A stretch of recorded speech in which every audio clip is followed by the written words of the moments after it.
You know, we hear words like development and progress thrown around all the time. And they always sound good, right? Like, of course we want to move forward, make life better. But what if it's just not that simple? And that really gets to the core of what we are talking about today. Is progress always a good thing? I mean, look at this.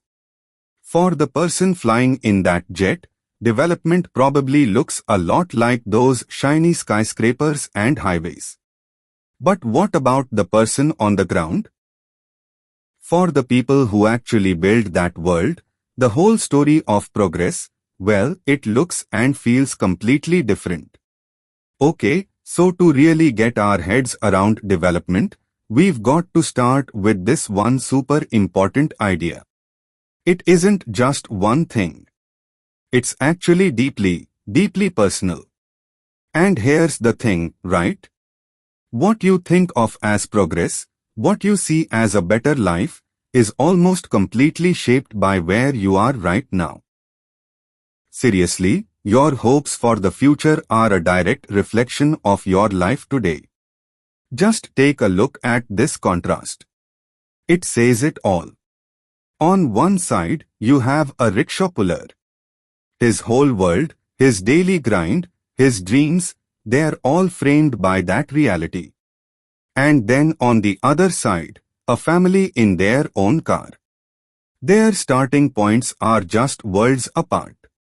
So it's only natural that their ideas of what a better life even looks like are going to be completely different too.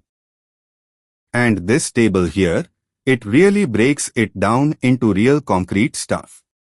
For a landless furrow laborer, development isn't some abstract concept. It's tangible.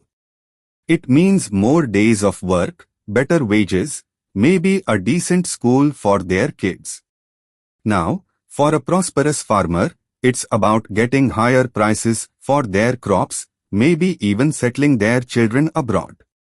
And then you have a girl from a rich urban family.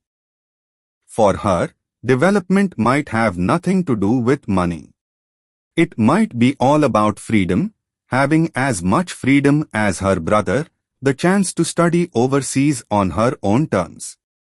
Okay, but here's where it gets really messy. What happens when these different dreams, these different goals aren't just separate, but they actually clash? When one person's progress directly stands in the way of another's? This is where the whole idea of development gets really complicated. So let's take a perfect example. The goal is more electricity. For an industrialist, this is a no-brainer. More dams. It's pure progress. It means power for factories. It means growth. It means jobs. Awesome, right? Well, what about for the tribal villagers who live on that land?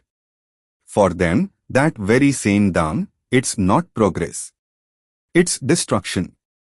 It means their land, their homes, their whole way of life will be submerged underwater. Gone. And that leads us to this quote, which just nails the point perfectly. What may be development for one may not be development for the other.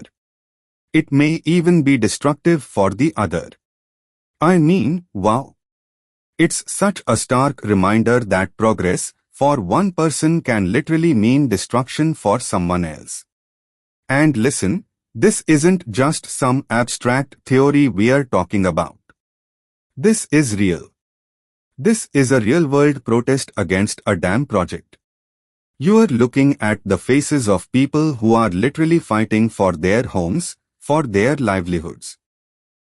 They're pushing back against a vision of progress that threatens to completely wipe them out. So, okay. We've established that development is personal and that different ideas of can seriously clash.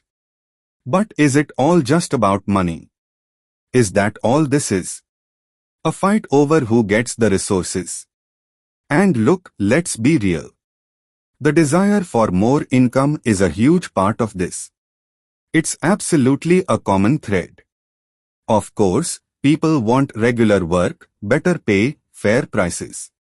Money is a massive factor in making your life better. No one's denying that. But is it the only thing that matters? Let's put that to the test. Imagine you have to make a choice. A choice that really makes you think about what you value most. So what do you do? Which job would you choose? Job A pays way more, but there's zero job security, and you can forget about having time for your family. Or there's job B. The pay is less, but it's a regular, stable job. You have that sense of security. See, most of us would at least have to stop and think about it. And that right there proves that we make decisions based on more than just the paycheck. And that's because when it comes to a better life, we are all looking at a mix of goals. Yeah, there are the material things, income, stuff you can buy. But then there are the non-material things that are just as important, if not more so. Things like equal treatment, freedom, security, feeling respected. You can't put a price tag on those, but they are absolutely essential to a good life. All right. So where does all this leave us? We've kind of taken this simple word, development, and peeled it back like an onion, layer by layer. So let's try to put it all back together now with this much deeper understanding.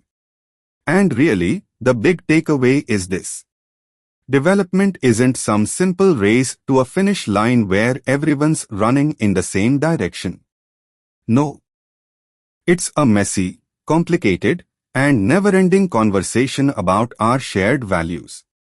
It's about how we, as a society, decide to handle the really tough trade-offs when those values don't line up. And this quote just hits so hard. Without me, they cannot develop. In this system, I cannot develop. It just perfectly captures that terrible paradox, right? The feeling of being totally essential to the engine of progress, but at the same time, feeling like you are being completely crushed by its gaze. And that leaves us with the biggest question of all, doesn't it? It's a question of power, of politics. It's about our shared future. If development means such different things to everyone, and if one person's progress can be another's destruction, then who gets to decide? Who gets to choose which path all of us, as a society, are going to take?